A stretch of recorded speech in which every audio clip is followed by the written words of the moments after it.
कांग्रेस के वरिष्ठ नेता व हिमाचल के प्रभारी राजीव शुक्ला ने कहा है कि कांग्रेस का सत्ता में आना तय है और यहां पर 2/3 बहुमत के साथ सरकार बनने जा रही है। उन्होंने कहा कि ये बात अब भाजपा नेता भी समझ गए हैं कि वे सत्ता से जा रहे हैं और इसी कारण अनाप शनाप बयानबाजी करने लगे हैं। यही नहीं, भाजपा के देश भर के नेता यहां आकर लोगों को भ्रमित करने का प्रयास भी कर रहे हैं, लेकिन हिमाचल की जनता समझदार है और वे इनके बहकावे में आने वाली नहीं है। शिमला में पत्रकार वार्ता को संबोधित करते हुए राजीव शुक्ला ने कहा कि हिमाचल में भाजपा के 21 उम्मीदवार बागी हैं और वे आधा चुनाव हार चुके हैं। उन्होंने कहा कि भाजपा में गुटबाजी चरम पर है और इसी का नतीजा है कि उनके इतने बागी चुनाव में उतरे हैं। उन्होंने कहा कि चुनाव में हार दिखती देख अब भाजपा नेता फर्जी प्रोपेगेंडा चला रहे हैं। उन्होंने कहा कि भाजपा की फर्जी चुनावी ट्रिक्स का खेल यहाँ चलने वाला नहीं है। मुझे जो है, मैंने सारे क्षेत्रों से रिपोर्ट ली है, आपके पास भी आती होगी। मैं पहले पत्रकार भी रहा हूं, तो मेरे पत्रकार भी तमाम मित्र, उन सबसे भी बात हुई।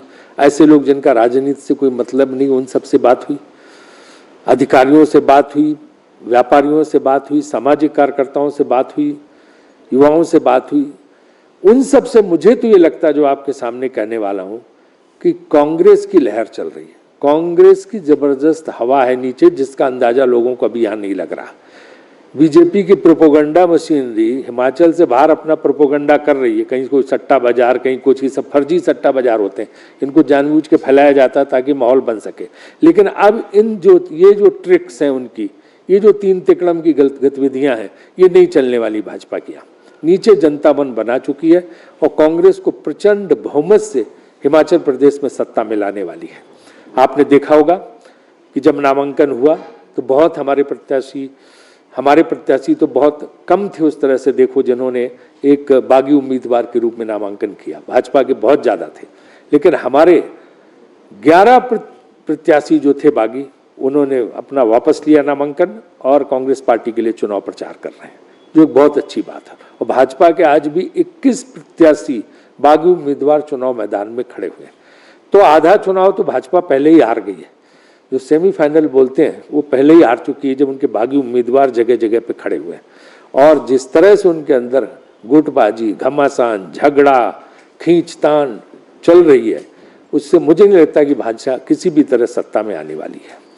मैं अधिकारियों को भी ये अनुरोध करना चाहता हूँ कि अभी देखिए, चुनाव आयोग ने एक अधिकारी को हटाया है, जो यहाँ पे निदेशक थे, चुनाव इसके प्रचार निदेशक, इंफॉर्मेशन पब्लिसिटी का जो डिपार्टमेंट होता है, DPR जिसको बोलते हैं। तो ये मैं अधिकारियों से निवेदन करना चाहता हूँ कि जनता के हित में, जनहित में निष्पक्ष चुनाव कराने का प्रयास करें। उनको किसी भी तरह से, क्योंकि जब एक बार चुनाव आचार संहिता लग जाती है तो किसी पार्टी के कोई सरकार का कुछ ये नहीं रहता। अधिकारियों को निष्पक्ष होकर चुनाव संचालन करना चाहिए, निष्पक्षता से व्यवहार करना चाहिए। कांग्रेस की सरकार आना तय है और ऐसे अधिकारियों जो इस तरह का वो करेंगे, जो जनता के हितों के साथ खिलवाड़ करेंगे और पक्षपात करेंगे, उनको निश्चित रूप से सरकार बनने के बाद उन लोगों के खिलाफ कार्रवाई की जाएगी। ये बात आप जान लीजिए। इस तरह का काम किसी भी अधिकारी को नहीं करना चाहिए कि वो पार्टी बन के काम करे। अधिकारी स्टील फ्रेम होता है, उसको निष्पक्ष रहना चाहिए। तो ये मेरी अधिकारियों से आग्रह है, अनुरोध है कि उन्हें अपना फर्ज निभाना चाहिए, उन्हें अपना दायित्व निभाना चाहिए। जनता कांग्रेस को वोट देना चाहती है और कांग्रेस यहाँ पे विजयी होगी। मैं शुरू से कह रहा हूँ, 2/3 बहुमत से कांग्रेस यहाँ पर सत्ता में आने वाली है।